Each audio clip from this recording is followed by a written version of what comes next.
strange Cthulhu game there. They blew off one that I made.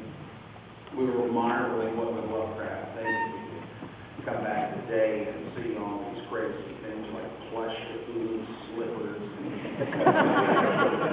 Would he just go back to her? Yeah, I think that's a bad dream. But Cthulhu is everywhere, and therefore it is important to ask yourself some questions like, he may be Lord of Brilliant, but is it Lord of your life? I don't know.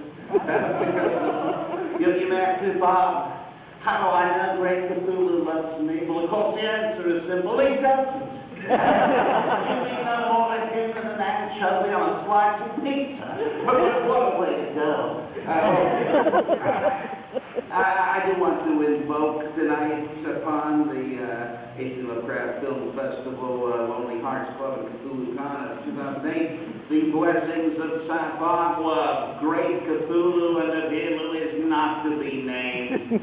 May they not be unduly offended by these proceedings. We are coming together at a historic time. As you know, it's the election season, and the election itself is only a single month away. Some of our group here, I'm sure, will be voting for Cthulhu. Others, I gather, will be voting for Howard Duck. But these aren't necessarily write-in choices. Are there any of the officially approved candidates on the ballot that you and I, as Lovecraftians, can vote for with a clean conscience? Now, some I know were placing great hopes on a Hillary Clinton candidacy. They think she was Asenath wait and get another body. Either that or one of the hounds of Tyndall. Others are planning on going with Barack Obama because they've heard this internet rumor that his middle name isn't Hussein but rather Nyarlathotep. I think that's just an urban legend. Now that leaves Republicans, and that's another whole soap opera. Rumors are flying like night gaunt's there too. And for instance, some whisper that John McCain was shot down in prison for 7 years, not in North Vietnam, but at the plateau of Lang, Astor Hilton. But it's his running mate, Sarah Palin, who's been the object of more scurrilous attacks than any politician in memory, especially at the bar and restaurant some of us were at last night. Some say she's a creationist, some say she's a Pentecostal, as if that was some sort of thought crime. But when they claim that she's a closet Cthulhu cultist, well, all I can say is it would be nice. But it can't be true. In that case, she'd never be willing to allow offshore drilling up there.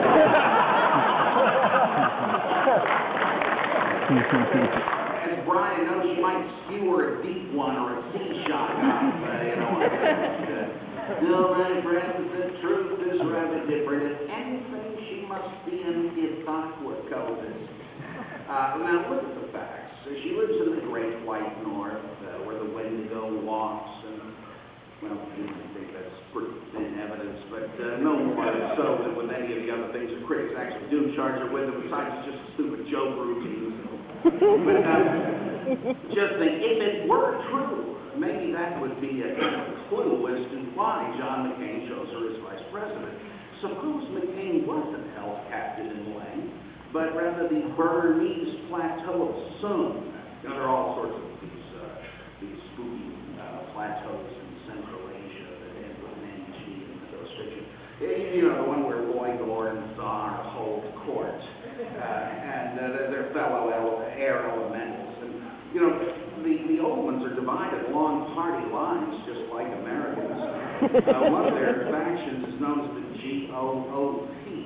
Great Old Party.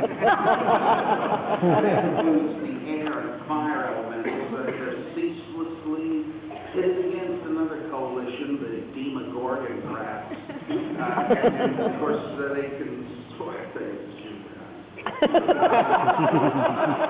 Consisting mainly of water and earth elementals. As you know, Viridian mythos fiction, they don't get along very well. And then there are other smaller factions like the Gibbertarian, who this time are running Ron Paul Tagat for president. And let's not forget the Delta Greens, whose candidate is Cathilla McGinney. I think there are other ones, but I can't write them out, I guess. If the GOOP were to sweep into office, what would it be like? Who would become Secretary of State in such an administration? Well, I'm nominating S.T. Joshi. Anybody who can work as easily with Arthur Houses with their arch enemy Necronomicon Press must be one hell of a diplomat. Secretary of the Interior? Well, my pick would be Shud Mahal. He's about as interior as you can get. Don't think it's read somewhere. Secretary of Housing and Urban Development? Gotta be Greg DeBoo with his experience at Rillier. I mean, there's a sinking housing market for it. Well, I go, Brian, it's only going to get more painful the further I go. But one election decision I have full confidence